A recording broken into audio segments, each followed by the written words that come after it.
chok dia in pun pek chung zelin karon hobi say na samber Mangay rose par mo iton tu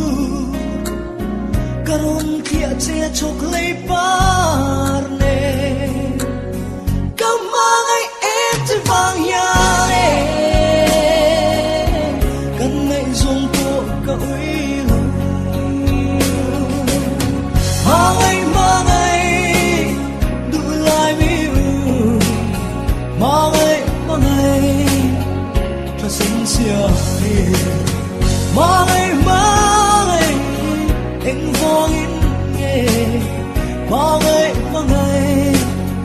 min lâu trên nè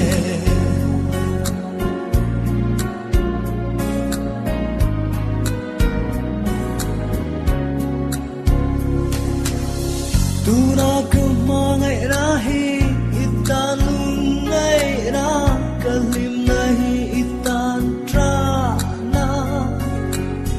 lâu đi ta mây anh tin nghe mồ kalau tur ta càng lên cái đón sinh ấm lâu na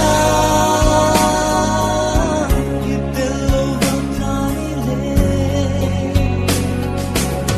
mangay mangay dulay mi mangay mangay pasensya mangay mangay anh vangin nghe mangay mangay min lâu trên lên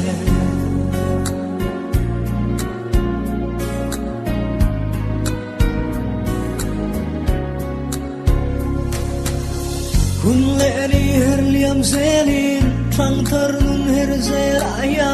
mi dung lim lệ lo miran le cây dung kết tao ở bang lu mam quỳ mà nó cần lim lại đi câu kia thấy trắng xe đơn lưới ra mùa liang đổ nước mangay mangay dulay mi mangay mangay pasensya mangay mangay anh vangin nghe mangay mangay min lâu trên lên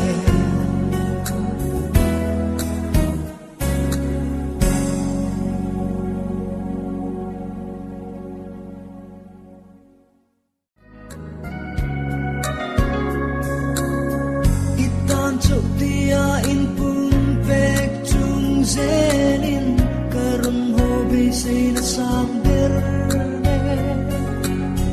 mangay rose par mo iton tu karon kia che chok lay par